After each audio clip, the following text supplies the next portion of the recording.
Bradley and without Defoe, maybe a tie, maybe a 0-1 loss. But it's kind of heartbreaking when you get a red card and it's 2-1, and so I can understand sentiment from some people.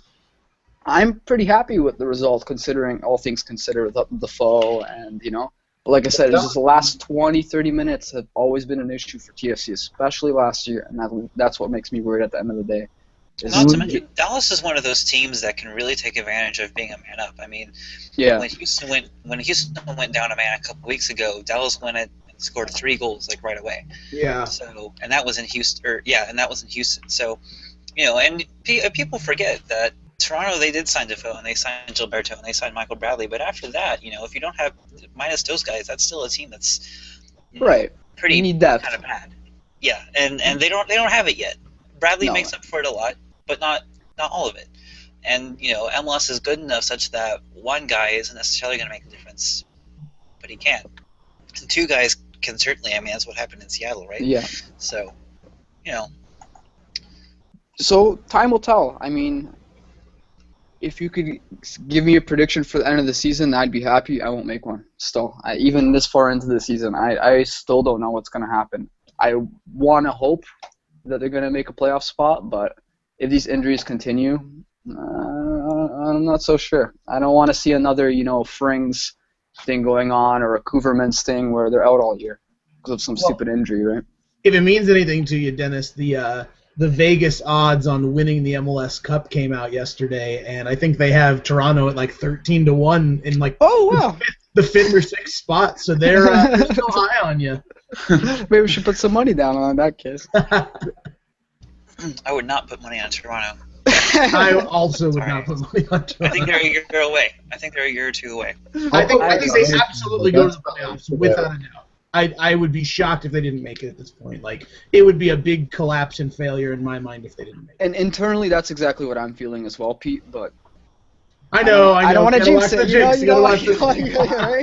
It's not my team. I can say it all I want. I'm going to come out and say, they're going to make the playoffs 100%. They're going to be the best team because they're unproven, and that's the thing. Is once they've proved themselves, I'll be a little bit more confident. But right now, it's things are up in the air, and you don't know what's going down. So that's the scary part. All right, let's switch gears. Ian, you talked about how Dallas is a great team at being able to use that man advantage. Let's talk about some teams that maybe aren't quite so good at it. Our only game in the MLS the /MLS Cast Cup this week. Columbus and DC. Right. And we almost won. I'm gonna consider it sort of a win. What? I'm going to consider it a win also. We can all consider it a win at this point. You still only get 1 point each, though, okay? That's one more point than you guys got. I'm happy. That was good. As a Columbus fan, I'm just happy that we were able to pull a point out after we went down a man and gave up way too many fast break counter opportunities. Watching a little bit of basketball there, Chris? Yeah, I've been watching a lot of basketball still. Maybe a little bit of hockey, too. Watching a lot of stuff right now. All right, guys? Do they call it fast breaks in hockey? Odd man rushes. Breakaways. Breakaways, yeah. Because it's all fast, because everyone's moving fast in hockey. So, anything is fast. Unless you're Chad LaRose. He doesn't move fast. But, let's talk MLS. What do you guys say? So there was as badly as Ian wants this to be a multi-sports podcast. It's a lot like State if you think about it, Ian. So do we want to talk about the Eddie Johnson incident? I mean, I do, because that pissed me off. Because it should piss you off. It did piss me off. So, I mean, we ended up going up a man later anyway, but we should have been up 2 men, and then you guys shouldn't have scored. And also, not just a man, but a good chance at a goal with a PK. Yeah. Not a PK. Not a penalty kick. Actually, was he outside the box? Yeah, he was. And he ended up. Because we got a free kick out of it that we didn't convert on, obviously. But I mean, it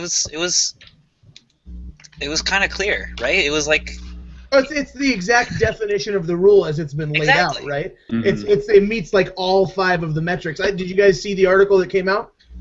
Yes. Yeah, Pro did their response and basically lambasted that ref, without. Well, I was kind of impressed. I feel like they've kind of protected their refs up to this point.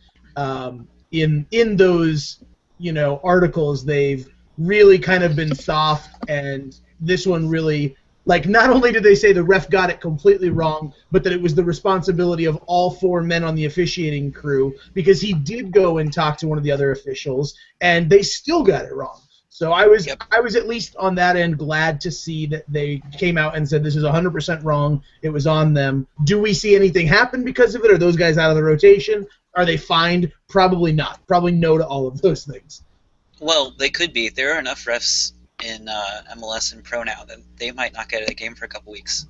That'd be fantastic. I fully support he kind of struggled the whole game, didn't he, Chris? I mean, you were there. He really had trouble managing the game a number of times. I mean, there was one point at which he had drawn 2 separate phone lines on the field during a set piece. 3 yards apart. There were a couple of blown calls throughout on both sides of the ball. I'm not going to claim that we were the only team hard done by. So. Yeah, and I'll say the homer in me wants to make this argument before we go past everything. The Oduro thing? Yeah, the amount of contact. Oh, come on. Eddie Johnson down. Now, Eddie Johnson, there was no one between him and the goal, so I think that the carding situation would have been different. But Oduro got at least equal contact to what Eddie Johnson got, and he got carded for simulation for going down the same way that Eddie Johnson went down. Have you watched that replay, Chris? Are we on the same page? You've watched that replay? Yeah. Because in my mind, that looks like a defender rests a hand on his shoulder and his knees buckle. Like that's what I see. No, they go it's not a hand. They go shoulder to shoulder while he's trying to get to the ball. The defender shoulders into him. His hand is not just on his back. No. The defender like this, like. I know that the defender the defender cuts. Sorry, I don't know where I'm at in your screen. So the defender cuts him off, and kind of gets in between Oduro and the ball, which is fine. I don't think it should have been a penalty. I just think it should have been a no call. The defender basically kind of shoulders between Oduro and the ball. Oduro's running full speed and goes down. I don't think. Me and Ian were talking about it a little bit earlier. I think that in those cases of contact. They should be a little more careful in calling simulation, just because they're playing at full speed there in the box. Oduro's surrounded by 2 guys and he gets the contact. It looked like it was contact that could have sent him to the ground either way. I don't think it was enough for a penalty call, but I think the card was a little harsh there. But on the other side of that, and I said this earlier today to you too, Chris. I'm totally in favor of brandishing cards for simulation more often than not. Just because, we all hate it. Everyone hates diving. Everyone makes fun of soccer for diving. So if we can deter that, in our league at least, by handing out a couple more cards than we normally would, that's fine. I'm okay with that. Especially when the alternative, like, you're not getting a PK on a simulation. You know what I mean? Like, it's not such an oppressive penalty to the offender that... they just have to play a little bit more careful the rest of the week, or the rest of the game, and so forth. Yeah, I agree with that. You're right. It's certainly not the most obvious simulation I've ever seen. It's not something that people should be screaming about fines or suspensions by any means. It's certainly a borderline call, but yeah, I agree with Ian. I'd like to see more of it. It kind of reminds me. I think it's just the eye test. It reminds me of the DeVio simulation from a few weeks ago, where he took like another step and a half before going. That in my mind, Oduro wasn't nearly that flagrant, but it was just the eye test where the contact happened and the amount of contact and the way he went down. None of it matched to me. He didn't get shouldered off and fall the direction of the impact. He just sank to his knees. Like for me, this is the homer in me talking. That's the same thing I saw on the Eddie Johnson. It looked like I couldn't, I was trying to watch the replays as close as I could, which you only get 1 or 2 angles on it. It looked like it was mostly arm contact, when Eddie Johnson went to the ground. No, but he puts both of his arms around. I mean, he's giving him a very delicate hug.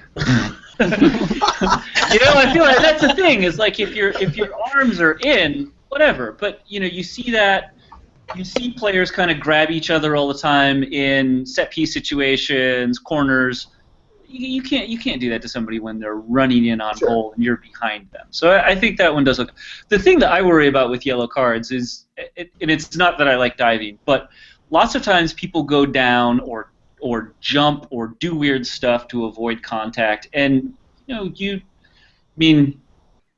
that is something that you have to allow happen. So not every time somebody goes down are they looking for a penalty to be called. Sometimes they're just jumping out of the way of someone, or sometimes they're just expecting contact and trying to roll with it. I mean, you have to do weird stuff to your body to not hurt yourself when you're trying to shoot on goal and someone's right in front of you or someone's right alongside of you. Like, you have to allow that, because I think MLS refs, there are dives. I don't think there's nearly as much diving in MLS as in other leagues.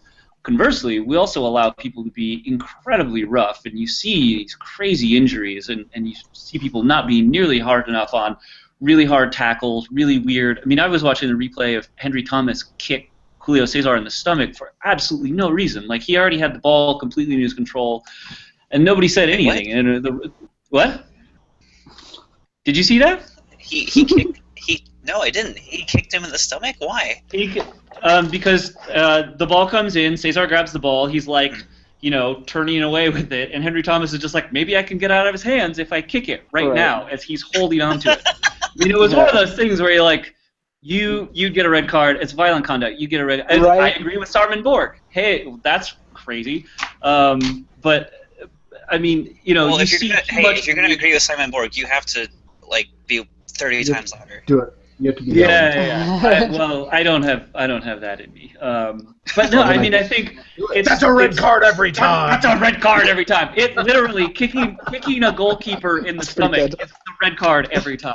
You're right. Don't cross the line, right? Yeah, don't cross. No, that's homophobia and racism. So I want to say again, I don't want to come off as like a crazy person here. I think that I do think that there should have been a red card played if you're making the call that was a penalty on Eddie Johnson, or a foul on Eddie Johnson. Yeah. So I think that there should have been a red card there, so I agree with that, with what everybody's saying there. And then on the Oduro thing, I was talking, it was me and Ian were talking about this a little bit earlier because we were just, talking about the match. I think that the refs on the field should err on the side of only calling that simulation if it's clear that there was simulation there, I guess.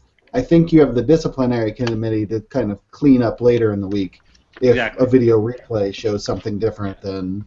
Because the refs are there in real time, no replays, just watching. I think that goes to a bigger thing then, Chris, is something that I've mentioned more than once, not on the podcast, I don't think, but I would like to see the disciplinary committee be able to hand out yellow cards. When we get to the point of the season where we start having accumulation, like, it doesn't have to just be a fine or a suspension. Like, I would be all in favor of the ref needing a better view for simulation if we had the disciplinary committee be able to go back and issue, hey, that's a retro yellow, you're on 4 now.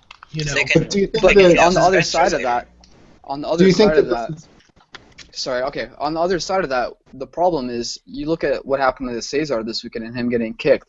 It's a lot easier to suspend somebody after the fact than it is to revoke the red card or the suspension after the fact. It doesn't look good for the referee. The referee gets it put onto his record, and next year they go to look at matches, look at all the records of all the refs they have, and they say, well, this guy has had 6 yellow cards revoked and 2 reds and everything else. He's like, oh, we're not going to play him. So it's easier for a ref in the moment to not give the red card or the yellow card, hoping that the disciplinary committee comes in and says, okay, here's your red card, here's your yellow card. It doesn't belong on the ref. It doesn't hurt. For violent conduct, that should not be the case. If you see something you think is violent conduct, you should automatically red cards. And because we see tackles and weird physicality in this league that I do not like, even when it's people on my own team. And God knows Diego Chara has done some obnoxious shit in the three years that I've been watching him now. But for diving in something like that, it's true. Like, you can't retroactively give out a yellow card. So what are you going to do? You're going to fine him. You're going to issue a suspension. I mean, I don't know. There needs to be some mechanism in place, but I don't know what it is. Well, I think, with a suspension, you were saying maybe they should be able to hand out a card retroactively, but a suspension's kind of is one way of handing out a red card retroactively, basically. Well, yeah, but I think Pete's talking about yellow cards, though, because those are cumulative but not as harsh for those instances where they go back and say, well, that should have been punished, and I think we should punish this guy. I guess in my opinion, if there's clear simulation and they can prove that after the fact, I would be fine with a full game suspension and not just a yellow card if they can prove the simulation. Yeah, agreed.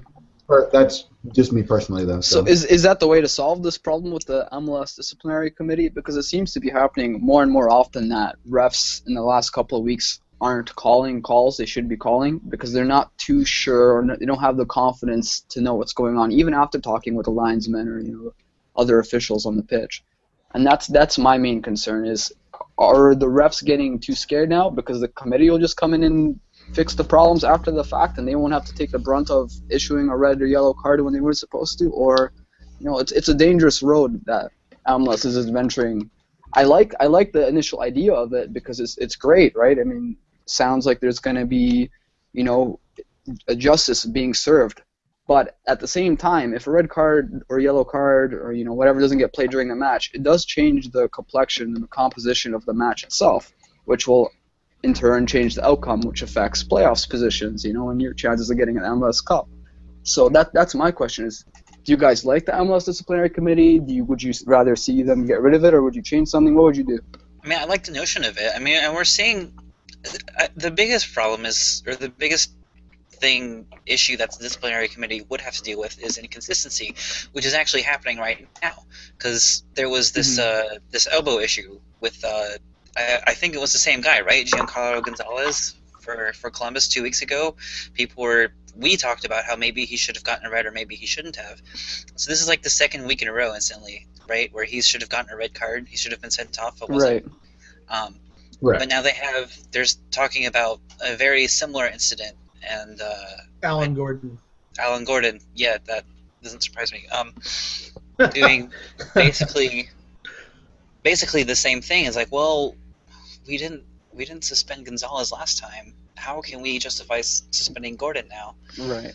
But we kind of have to because the Gordon thing was kind of awful. Yes, that's exactly it, Ian. You're hitting it on the head. That the biggest rallying cry with refs is always consistency, and it's the exact same thing with the disciplinary committee. We saw inconsistency by not getting those retroactive suspensions, and they need to just step up and suspend Alan Gordon. They have to admit, whether they actually say it out loud or not. I think by suspending Alan Gordon, you admit that you were wrong the last time, but you set an incredibly dangerous precedent by not suspending him, by saying we're okay with elbows to the head, we're okay with letting these